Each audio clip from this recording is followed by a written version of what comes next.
بنات تساله كتير قوي، يقول لك ايه انت هتعمل لي العمليه يا دكتور، الفتحات بتاعت الجراحات وبتاع هتعمل تسفجر، ما هتعمل تشويه في جسم ده حقيقي. البنت. ده حقيقي. الموضوع دوت يعني فعلا بنتسأله ان انا عايز اعمل عمليه بشكل تجميلي كتير، ومن هنا جاد المفهوم بتاع التكميم البكيني والتكميم النانو والتكميم الدقيق. كل المفاهيم دي ظهرت علشان نحاول نحافظ على الشكل الجمالي.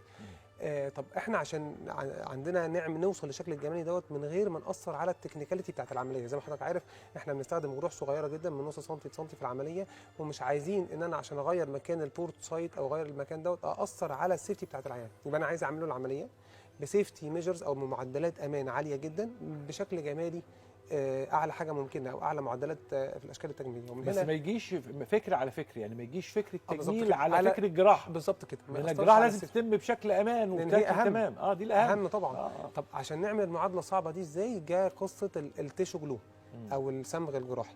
دي تقنيه جديده احنا بنستخدمها عندنا مع العيانين بتوعنا، ان انا هعمل الجروح حتى لو هي صغيره جدا وما عندهاش ما بتبانش خالص، هستخدم لها حاجه اسمها التيشو جلو او الصمغ الجراحي. ما بنستخدمش اي نوع من انواع الخيوط زي ما باين عندنا على الشاشه، بنقرب الجلد على بعضه وبنستخدم التيشو جلو دوت الصمغ الجراحي. طبعا الماده الفعاله اللي هي السيانو اكريليت دي ماده فيري افكتيف، ليها ادهيزيف باور، ليها قوه لازقه جامده جدا. ليها كمان حاجه اسمها بكتيريوستاتيك افكت ان هي مضاده للبكتيريا. ليها كمان فلويد بروتكشن، يعني ممكن العيان بعد 4-5 ساعات ياخد الشاور بتاعه الطبيعي يرجع لحالته الطبيعيه كويسه جدا. دي اعلى معدل من معدلات التجميل. عشان كده احنا كده زي ما بنقول ايه، عملنا المعادله الصعبه، حققنا اعلى معدل تجميلي من غير ما نيجي على السيفتي بتاعه العيان، وقدرنا نخرج بشكل الجروح حتى لو هي زي ما قلنا من نص سنتي ل 7-8 مللي لاعلى معدل جمال باستخدام التقنيه الجديده بتاعتنا. والحمد لله كنا من اوائل الناس اللي استخدمناها في مصر، ان احنا قدرنا نعمل التركه دي.